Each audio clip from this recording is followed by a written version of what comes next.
Hello दोस्तों, नमस्ते। हमारे कुसुम लोकगीत चैनल पे आप लोगों का स्वागत है। सुनैना देहाती ऑफिशियल चैनल पे आप लोगों का स्वागत है। कुसुम ऑफिशियल चैनल पे आप लोगों का स्वागत है। 3 चैनल है, तीनों चैनल पे आप लोगों का स्वागत है।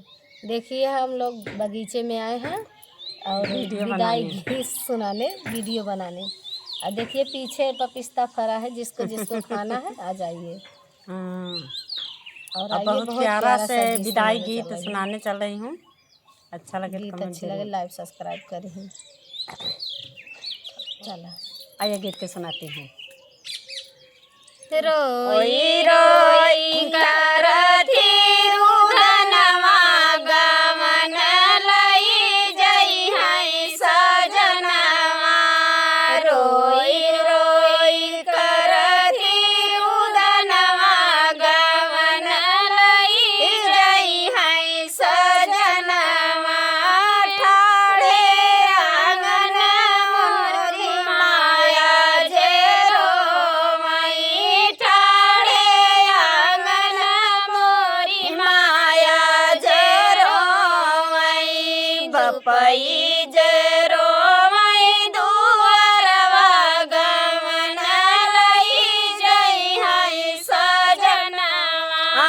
बपई जे रोमई दुअरवा गमन लई जई है सजनवा।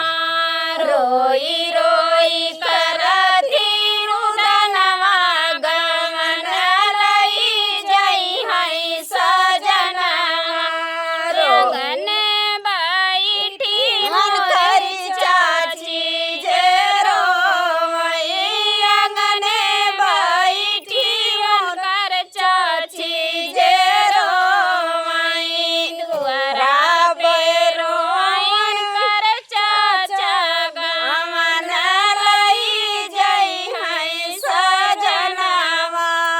दुअरा पे रोमैयन कर चाचा गमन लई जई है सजनवा। रोई रोई करथी रुदनवा गमन लई जई है सजनवा। कोहबर बैठी हुनकर भाभी जे रोमई। कोहबर बैठी हुनकर भाभी जे रोमई।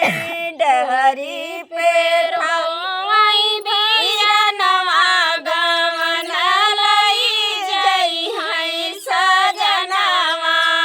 डेहरी